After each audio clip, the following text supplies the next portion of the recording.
God said to Abraham, kill me a son. Now, for those who have never seen the film, you won't know what the hell I'm talking about, but those are the first and last things said in the movie. It's done by a little narration by Johnny Cash himself. May he rest in peace. And he has a song at the end of the film, at the end credits. And the reason for all this is because The Hunted from 2003, very, very underrated film, to me, criminally underrated. It bombed badly in the U.S., critically lambasted, did not deserve it at all. And this film has never seen a release on Blu-ray in the U.S. This is a wonderful gift by a very, very nice guy. If you watch him, thank you once again. It's the overseas market, in particular Germany. And the film looked beautiful on Blu-ray, great in HD, has features like commentary on William Friedkin, among others. And this deserves a Blu-ray in the U.S. It's total bullshit. But again, the film bombed, but so did the fucking Garbage Pail Kids movie, but I got a Blu-ray. But let's face it, it's because it's owned by Paramount. And Paramount is the worst company when it deals with Blu-rays. There's dozens and dozens of movies you can name that deserves a Blu-ray, let alone a better Blu-ray that Paramount owns, and Paramount is the worst company for that. So that's probably the main reason why we don't have this film on Blu-ray. And again, it's total bullshit. This film is fantastic.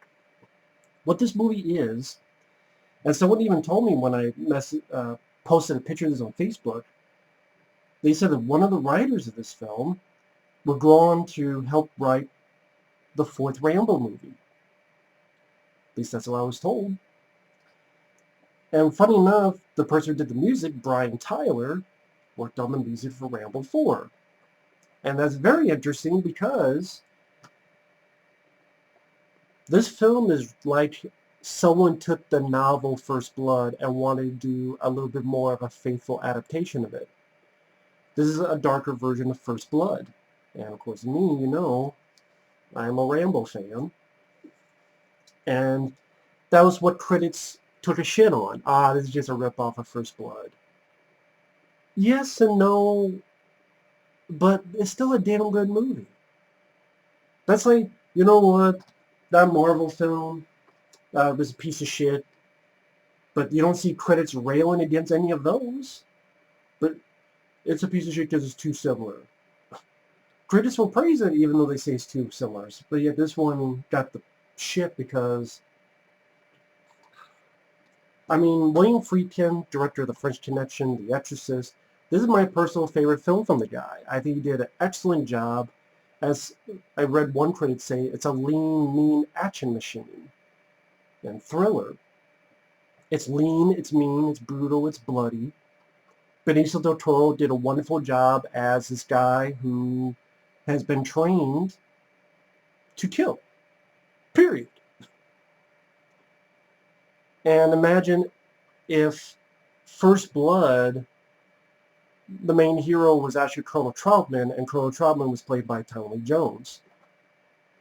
I mean, when you get to the scene where he literally tells one of the agents, you better wonder what is an acceptable body count. And this is what you get if you don't send these guys against my boy. That almost does sound like Trautman in First Blood. So, yes, I get where critics are coming from, where it's too much like First Blood. But at the same time, it's taking a concept. It's like I said, instead of remaking and rebooting movies, and instead of milking franchises to death, like the new Terminator and a Rambo 5 that's not needed because Rambo 4 ended it perfectly, take the concept and do your twist on it. And that's what they did here. And I appreciate and I applaud it. What if First Blood was a little bit more like the novel? What if the Trautman type of character was a little bit more the good guy, and the soldier was more deranged? And you see Benicio del Toro, really, you could tell they had a budget behind this. In this war, during a war, of course not Vietnam or anything. This is different conflict. But the movie shows that he's getting more deranged and he can't sleep at night. He's been writing letters to Tommy Lee Jones, but he hasn't gotten a response. And this guy goes off and kills hunters in the woods. And also like that this takes place in Portland, Oregon. Really wonderful locale. I thought he used it very efficiently. Yeah, you have an appearance by Rex Lynn, who I remember from Cliffhanger. You're fucking 8, Section 8, Travis. You're a fucking Section 8. On my last official manhunt. Adios, motherfucker. Great villain, supporting villain in Cliffhanger. He was also in the TV show CSI Miami. Nice to see him in this as one of the hunters. And it shows how efficient this guy is with a knife. He can throw his stick in the trees. He has traps in the woods. They find these dead bodies who's been hacked to pieces. And the FBI and such get LT, played by Tommy Lee Jones, who has never killed anyone, but he teaches people self-defense and knife techniques. He's a tracker, because his father was a tracker. Nice opening scene where he's out in the snow, I believe British Columbia, and he helps this wolf, beautiful white wolf, whose leg is trapped, and he gets it off because there's a snare trap. And he comes in, whose is this? It's me, why? He takes it, fucking knocks the guy out, slaps his head to the table. It's like, no more snare traps, okay? It's like total Tommy Lee Jones. I love Tommy Lee Jones as an actor. I love Volcano from 1997. I did a review of that on my channel. Men in Black movies. Like Tommy Lee Jones, wonderful actor. Love him. And this is easily one of my favorite characters he's played. Might even be my favorite character he's ever played. Definitely one of my favorite roles. One of my favorite movies he's been in. This and Volcano. They're up there. And, well, I love the character he played in Volcano as well, so between Volcano and this, I'm not sure which is my favorite Tommy Lee Jones character. Both very different, though. And this film, going at a fast pace, is only 97 minutes long. Brian Tyler did a beautiful job on the musical score, in particular the last moments. I think the last moments are absolutely beautiful, where Tommy Lee Jones in the snow, he sees that white wolf, and the music, and the Johnny Cash. A bit of narration. I could tell I was in the hands of a good filmmaker, which we don't have nowadays. We don't have good filmmakers nowadays. I don't. If you disagree, then we agree to disagree. But The Hunted,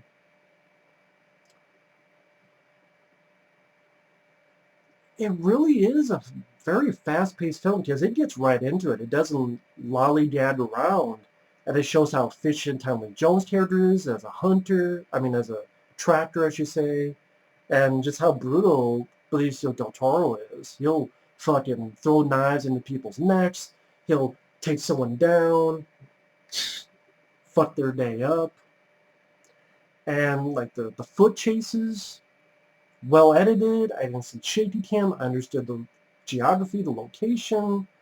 It was cool to see. It's a wonderful bout of cat and mouse between these two characters by Benicio and Tommy Lee Jones. And I think they each gave two of their best, performances. Like Benicio, I like him as an actor. I think this is probably my favorite film he's been in. And yeah, I know he was going to star in The Predator. It still would have been a piece of shit because of the script. But if he brought this kind of character, like the intensity, to the lead role in The Predator, then I would feel sorry for the Predator. Especially that bitch Predator in that last movie. Like, she can't take down this guy. Maybe that's why they, well, I think Benicio didn't do it. Well, because he read the script and said, this is stupid. I think, but you also have in the cast Connie Nielsen, who I believe was in the film Basic with John Travolta, which I enjoyed that movie. And this film I actually saw in the theater. I didn't even mention that. In 2003, that was a year, it was a particular time in my life where I was in a spot where I pretty much went to the theater almost every week. Almost every weekend, I should say. Almost every weekend I went to the theater. And most movies in 2003 I saw in the theater. I saw the Matrix sequels in the theater, Bad Boys 2 in the theater, Terminator 3. I think it was Charlie's Angels Full Throttle, the sequel. This film, Identity, which I didn't care for. Kangaroo Jack, like most films in 2003 I saw in the theater. Interesting time in my life. And this was a wonderful experience in the theater. Not like crowd reaction or anything, but just to see a good film like this on the big screen. And the fight scene at the end, with these two guys going back and forth, it's brutal, it's violent, blood flows, and a lot of like, ooh, wince-inducing moments. Like Tommy Lee Jones' character gets stabbed in the arm. There's a point where Benicio drops the knife and then grabs it again and slashes the right over here of Tommy Lee Jones. On the flip side, Tommy Lee Jones like has his they actually I thought it was just cool. They each make their homemade knives out of rock. One's out of rock and one's out of metal. And Tommy Lee Jones has it, and he does his maneuver where he like does this and pounds the knife into Benicio del Toro. The really brutal, and in a way it's minimalistic, but it's minimalism in a refreshing manner. Because I love big explosions, I love John Woo type of action, but if you don't go minimalist, do it well. The fight scenes in this, the knife fights, are the movements. You can tell these guys, trained before the filming of the movie. And going through Friedkin's filmography, a lot of them I'm not big on. I will be honest, I'm not big on The Exorcist or French Connection. I don't mind. I actually prefer the sequel, French Connection 2. I know I'm alone in that. Sorcerer, I didn't care for the ending. I thought it was unneeded. Whether it was I think it was based on a novel or something. I don't care. I just, like, Roy Scheider goes to all this to go in a bar or whatever, and then, oh, wide shot. Yeah, he's probably going to get killed. I didn't care for that. To Live and Die in L.A., I get what they're going with the third act twist, but it wasn't for me. I know that'd be more cookie cutter, but I guess sometimes I like cookie cutter. I like cookies. You cookie! Sometimes I like cookies. Jade I actually like, especially the unrated cut that's in the VHS, which has a little bit more to the ending, which I like. But Jade with David Caruso I do enjoy. I think I reviewed it on the channel. I might be wrong on that. But this one, it might not be as in-depth a review. I did do a review of this years and years ago, but this is a film I kind of want people to find and enjoy. It's not wall-to-wall action of explosions. There's a pretty decent car chase where Benicio just bashing cars back and forth to get them out of the way to escape. There's a good long foot chase that shows Tommy Lee Jones' tracking skills in order to try to follow Del Toro. The fights are, I thought, effective and again brutal, especially the last one. And again, it goes at a really fast pace, it's crisp, and I don't see any fat on this movie. And the acting by the two leads are fantastic. If you haven't seen this film in a while, I would say go get a refresher. And if you've never seen this film, if you want to see a different take on First Blood, go check this movie out. I think I know someone on Facebook, they weren't being named, but they said, oh, I don't know about criminally underrated. I do. I think it's criminally underrated. The box office flop this became, and the critical drubbing they got, and it doesn't even have a Blu-ray in the US, it's highly underrated. I give as much praise as I can, and I don't mean to overdo and overbloat it, but that's how I feel about this movie. It's a damn good film, damn good flick. And William Friedkin, he really did his job in the director's chair. He didn't put in stupid subplots like Tommy Lee Jones' character fall in love, or Benicio there's this woman he knows, but it's just enough to keep our interest on the character, learn a little bit more about him. But not, sometimes movies will deviate and try to go in a different manner where, oh, now it becomes a subplot that's unneeded. It doesn't do that. It's first and foremost the journey, the cat and mouse between these two characters. And I applaud the film for that, for keeping its direction and its goal and its focus on that. Because again, many movies will deviate to multiple fucking directions. This doesn't do that, and maybe that's why some critics took a shit on it, because it needs to have subplot upon subplot upon subplot. It needs to be this. No, sometimes it doesn't. Sometimes it'll be a lean, mean thriller action machine, and that's what it is. And nice practical effects in the finale. You know, when people get cut, and again, a brutal fight these guys have with each other. I don't really have much faults with the film.